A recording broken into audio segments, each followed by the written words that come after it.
આપણે ત્યાં કહેવાય છે ને કે જ્યારે એકવાર બધા જ ગોપીજનો નિત્ય લીલા ધામમાં યમુનાજી પાસે આવ્યા અને વિનંતી કરવા લાગ્યા, હે યમુનાજી, રોજ સ્વામીજી પ્રધાન રૂપે બિરાજતા હોય ને મહારાસ થાય, આજે અમારા મનમાં એવો મનોરથ છે કે આપ સ્વામીની બનો અને મહારાસ થાય. યમુનાજી કહે, પણ સ્વામીજી વગર જો મહારાસ કરીશું અને સ્વામીજીને ખબર પડશે તો નારાજ થશે. અરે સ્વામીજી તો એમના નિકુંજમાં બિરાજેલા છે, આપ પધારો, આપ મુખ્ય સ્વામીની બનો અને મહારાસ કરીએ. પણ એમને ખબર પડશે તો એમને ખ્યાલ નહીં આવે. યમુનાજી, અમે બધી વ્યવસ્થા કરીશું. યમુનાજીને 16 શણગાર સજાવી અને પધરાવીને લાવ્યા છે. જો આપણે આરતી ગાઈએ છીએ ને યમુનાજીની, આરતી શું છે? આ યમુનાજીના જે સ્વરૂપનું વર્ણન તમે આરતીમાં ગાઓ છો, 16 શણગાર સજામાં આભરણમાં ઓપો છો, દર્પણ મુખ જોતા, આ બધું જે ગાઈ રહ્યા છો એ શું છે? રાસ માટે યમુનાજી તૈયાર. ચુંદડીના ચણિયા ચોળી ધારણ કરી 16 શણગાર અને 12 આભરણ જે ધરવામાં આવે, માળા આદિ, કુંડળ આદિ, એ શણગાર કહેવાય. અને કાજલ, બિંદી, મહેંદી, આ બધું આભરણ કહેવાય. આમ 12 આભરણ છે અને 16 શણગાર છે. અને સજી મહારાસ માટે યમુનાજી પધારી રહ્યા છે. ગોપીજનો લઈને યમુનાજીને પધાર્યા છે. મહારાસ થયો છે ઠાકોરજી સાથે. કિંકણીઓના શોર નુપુરને ના દે, કિંકણીના શોર થાય, ઘૂઘરીને ગમતે. મહારાસ યમુનાજી સાથે થઈ અને ધ્વનિ પહોંચ્યો નિકુંજમાં સ્વામીજીને ત્યાં. અરે આ સ્વર તો રાસના છે, શું મારા વગર પ્રભુ રાસ કરી રહ્યા છે? દોડ્યા સ્વામી અને અહીંયા ગોપીજનોએ સમાચાર આપ્યા, અરે સખીઓ સાંભળો, સ્વામીજી પધારી રહ્યા છે, કોપાયમાન છે. અને ગભરાયા વ્રજભક્તો, સ્વામીજી વગર રાસ કર્યો, ક્યાંક આ તો અલૌકિક લીલાઓ છે, અને લૌકિક વ્યવહારની જેમ નહીં જોવો. ત્યાં તો દાન માન ખેલ રાસ નિત્ય લીલામાં અખંડ છે. સ્વામીજી પધારી રહ્યા છે, સમાચાર મળ્યા. ગભરાયા વ્રજભક્તો, અરે ક્યાંક અમને જોશે અને એમના વગર રાસ થતો જોશે, ક્યાંક શ્રાપ ના આપી દે. એટલે જેટલા વ્રજભક્તો હતા એ ફૂલ બન્યા અને ફૂલની માળા બની ઠાકોરજીના શ્રીકંઠમાં બિરાજી ગયા. યમુનાજીને થયું, અરે સ્વામીજી આવશે, ક્યાંક શ્રાપ ના આપી દે. એટલે સ્વયં જલ બની. એવી શરમ લાગી એમને, પાણી પાણી થઈ ગયા, જલ બની અને નિકટ વહેવા લાગ્યા. અને સ્વામીજી પધાર્યા. હજી પણ નાદના ગુંજારવો થઈ રહ્યા છે, ધૂળની ડમરીઓ ઉડી રહી છે, મંદ મંદ પવનની સાથે સુગંધ આવી રહી છે રાસના શ્રમબિંદુઓની. સ્વામીજીએ પૂછ્યું, પ્રભુ શું રાસ થઈ રહ્યો હતો મારા વગર? પ્રભુ મૌન થઈને ઠાડા રહ્યા, વેણુ હાથમાં લઈને. ચારે તરફ સ્વામીજી જોવા લાગ્યા અને દ્રષ્ટિ પડી નૂતન પુષ્પોની માળા શ્રી કંઠમાં પ્રભુને હતી. અને જોયું કે આ કોઈ નવા જ પુષ્પો લાગે છે, આવા પુષ્પો તો જોયા નથી, કઈક ગડબડ છે. અને જ્યાં સ્વામીજીએ માળા ખેંચી અને તૂટ પડી મોતીન કી માલા, અને એ માલા તૂટીને પડી અને બધા જ ફૂલો વિખરાયા અને ભૂતલ પર પડ્યા. અને ભૂતલ પર તૂટેલા મોતીઓ ને ફૂલો પડ્યા, એ જ પુષ્ટિ માર્ગના દૈવી જીવો છે. એવો ભાવ આપણે ત્યાં છે કે જે લીલાથી વિખૂટા પડ્યા છે. અને સ્વામીજી તો નિકુંજમાં પધાર્યા અને ત્યારે યમુનાજીને તાપ થયો. અરે મને સુખ આપવા માટે, મને આનંદ આપવા માટે વ્રજભક્તોએ મનોરથ કર્યો અને વ્રજભક્તો લીલાથી છૂટા પડ્યા છે. તો હું આજે પ્રતિજ્ઞા કરું છું, જ્યાં સુધી લીલાથી વિખૂટા પડેલા એક એક જીવને ફરી લીલામાં પ્રાપ્ત ન કરાવી દઉં, ત્યાં સુધી હું પણ ભૂતલ પર જ રહીશ. અને આમ વિચાર કરી શ્રી યમુનાજી લીલા સ્થળ છોડી અને ભૂતલ પર પધાર્યા.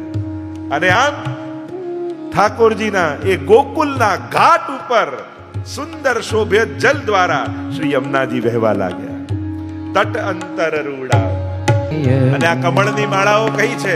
આ એક એક કમળ ભક્ત રાખત હિય હાર કરકે. યમુનાજીના શ્રી કંઠમાં જે હાર છે ને, એ કોઈ સાધારણ પુષ્પો નથી. 41 પદમાં કહ્યું, ભક્ત રાખત હિય હાર કરકે.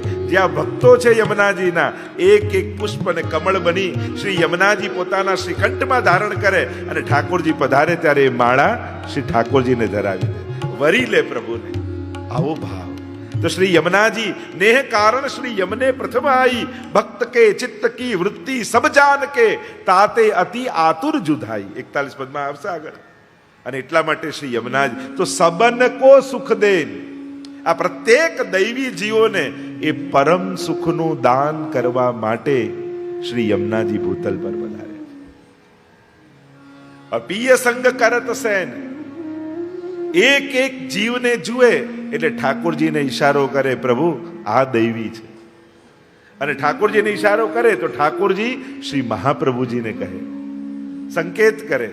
અને મહાપ્રભુજી એ જીવનો ભુવી ભક્તિ પ્રચારિક દૈવોદ્ધાર પ્રયત આત્મને નમઃ મહાપ્રભુજીનું નામ છે. અને શ્રી મહાપ્રભુજી એક એક દૈવી જીવને શોધી અને એને ભગવત સંબંધ કરાવે. અને જ્યાં જીવનો બ્રહ્મ સંબંધ થાય તો આગળના પદમાં આવશે, બ્રહ્મ સંબંધ જબ હોત યા જીવ કો તબ ही इनकी भुजा वाम फरके, दौड़ कर शोर कर जाय पिय सो કહે, અતિ આનંદ મન में जुहरखे. સૌથી વધારે હરખ જ્યારે જીવને બ્રહ્મ સંબંધ થાય ને ત્યારે યમુનાજીને થાય કે જો મારે કારણે લીલાથી જે વિખૂટો પડ્યો હતો એ ફરી લીલામાં આવવા તૈયાર થઈ ગયો છે. તો સબન કો સુખ દેન પિય સંગ કરત સેન, અર ચિત્ત में તબ પરત ચૈન જબ ही બોલે. અને ત્યારે ચિત્તમાં એ શાંતિ નો અનુભવ થાય. અને અહીંયા એક એક પદની ટૂંકમાં અનુભવ કરે. અતિ ही વિખ્યાત સબ બાત ઇનકે હાથ. હરિરાયજી કહે પ્રભુનો યશ ચારે તરફ ફેલાયેલો છે, તો શ્રી યમુનાજીનો પણ યશ અતિ ही વિખ્યાત. પ્રભુના ષટધર્મો છે ને, ઐશ્વર્ય વીર્ય યશસ્વી જ્ઞાન વૈરાગ્ય, એ 6 ધર્મો શ્રી યમુનાજીમાં વિદ્યમાન છે. એની ચર્ચા આગળ જેમ જેમ જતા જઈશું એમ કરતા જઈશું. તો અતિ ही વિખ્યાત યશ ધર્મ પ્રભુનો છે. તો યમુનાજી પણ ભુવમ ભુવન પાવની યા ધ્રુવ પરાશરાભિષ્ટ દે યા શિવ વિરંચ દે વસ્તુતે, 14 લોકને પાવન કરનારા છે એવા શ્રી યમુનાજી છે. મોટા મોટા દેવો દ્વારા ગવાયેલા છે. સબ બાત ઇનકે હાથ और નામ લે તહી કૃપા કરી અતોલે. બધી જ પુષ્ટિ ભક્તોની જીવનની વાત એમના હાથમાં છે. આ પુષ્ટિ ભક્ત કોને વિનંતી કરે તો કે યમુનાજી, ક્યોંકि સબ બાત ઇનકે હાથ. અતિ ही વિખ્યાત યમુનાજીના હાથમાં સઘળી વાત છે. એટલે કે જીવનો મનોરથ, જો આપણે ત્યાં પ્રભુ સંબંધી મનોરથો સીધા પ્રભુ પાસે જઈને નથી કહેવાતા. મનોરથ પૂરા કરવા હોય તો પુષ્ટિ ભક્તિનો એક વિવેક છે. સૌથી પહેલા પ્રભુને જે પ્રિય છે એવા લીલા પરિકરને વિનંતી કરાય. આપણા મનમાં કોઈ મનોરથ ઠાકોરજી માટેનો હોય ને તો વૈષ્ણવ સીધા ઠાકોરજીને જઈને ન કહે, કાં તો મહાપ્રભુજી પાસે જાય. સ્વામી રૂપ શ્રી વલ્લભ, હે સ્વામિનીજી, હે શ્રી વલ્લભ, મનમાં એક મનોરથ છે ને આપ તો ભક્તેચ્છા પૂરકાય છો, ભક્તોની ઈચ્છાને પૂરા કરવા વાળા છો. હે ગુસાઈજી, હે મહાપ્રભુજી, મારા મનના મનોરથને પૂર્ણ કરો. અને જ્યારે મહાપ્રભુજી આગળ વિનંતી ધરીએ છે અને મહાપ્રભુજી સ્વામીજી સ્વરૂપે પ્રભુને વિનંતી કરે ત્યારે જીવના મનોરથ પૂરા થાય. યા બીજા યમુનાજીને જઈને વિનંતી કરાય, હે યમુનાજુ, આપ કૃપાલુ છો. જો ઠાકોરજીની ઈચ્છા શક્તિનું સ્વરૂપ સ્વામીજી અને ઠાકોરજીની કૃપા શક્તિનું સ્વરૂપ એ યમુનાજી છે. એટલે કે પ્રભુની અંદર જે કૃપા કરવાની શક્તિ છે એનું મૂર્તિમંત સાકાર સ્વરૂપ એટલે શ્રી યમુનાજી. યમુનાજીને વિનંતી, આપણે ત્યાં 84-252 વાર્તામાં અનેક પ્રસંગો આવે છે. એટલે એક વૈષ્ણવ ગુસાઈજીના સેવક ગુસાઈજીને ત્યાં હવેલીમાં નિત્ય દર્શન કરવા આવે અને મદન મોહન સ્વામીજીના જ્યારે દર્શન કરે ત્યારે એના મનમાં મનોરથ થયો કે એકવાર મદન મોહન સ્વામીજીને ઉત્તમમાં ઉત્તમ વસ્ત્ર લાવીને પધરાવું, એના વસ્ત્રને સાજ સિદ્ધ કરાવું. અને બજારમાંથી સારામાં સારું વસ્ત્ર લઈને આવ્યા. એટલું સુંદર વસ્ત્ર, મનમાં મનોરથ કરે કે કેવા શોભશે, ઠાકોરજીને કેવો આનંદ આવશે. અને આ વિચાર કરી ગુસાઈજી સંધ્યાવંદન કરી રહ્યા હતા યમુનાજીના તટ પર. અને આ વૈષ્ણવ વસ્ત્ર લઈને આવ્યા અને ગુસાઈજીના ચરણોમાં ધરીને કહ્યું, જયરાજ, મનનો એક મનોરથ છે. હા, શું છે? મદન મોહન સ્વામીજીને આ વસ્ત્રના સાજ અને વસ્ત્ર ધરાય એવો મનમાં ભાવ છે. ગુસાઈજી પ્રસન્ન થયા, તારો બહુ ઉત્તમ મનોરથ છે, લાવ અમને આપ. અને વસ્ત્રનો સાજ જ્યાં આપ્યો, તાકો, ગુસાઈજીએ યમુનાજીમાં પધરાવી દીધો.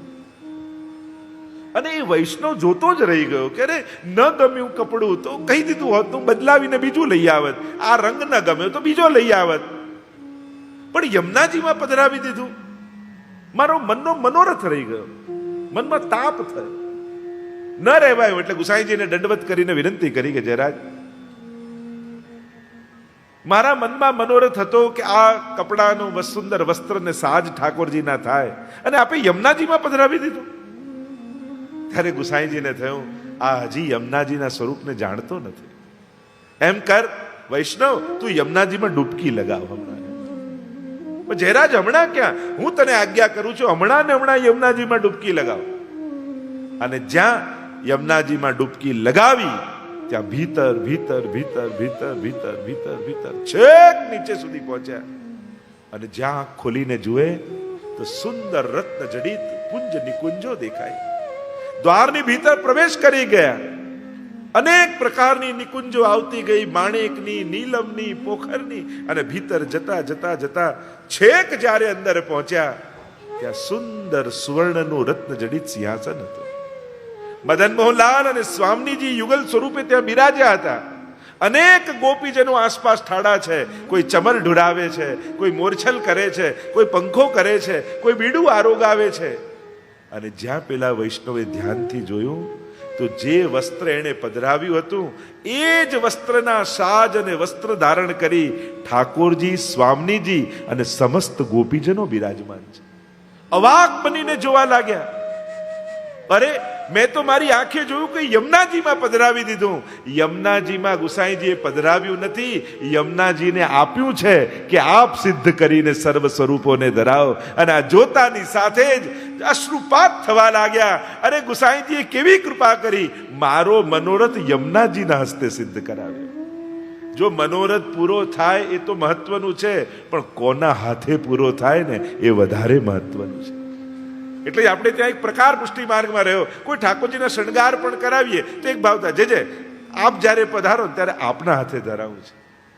આવો એક ભાવ થાય ને કે જ્યારે બેઠકજીમાં જે આપ સાથે હોય તો આપના હાથે. આપણે તો એક વિવેક છે, એક પ્રકાર અન્નકૂટ પણ કર્યો હોય તો જો વલ્લભ કુલબીરા એમના હાથે આરતી કરાવી, એ કાની આપવા પધારે. આ એક વૈષ્ણવનો ભાવ, આ એક વૈષ્ણવી પરંપરા રહેલી છે. વસ્તુની ઉત્તમતા કરતા માધ્યમની ઉત્તમતાનો વિચાર આપણે કરીએ છીએ. કોના થકી પ્રભુને અંગીકાર કરાવો છો એની મહત્તા વધારે છે એના કરતા કે આ વસ્તુ કેટલી મહત્વની છે.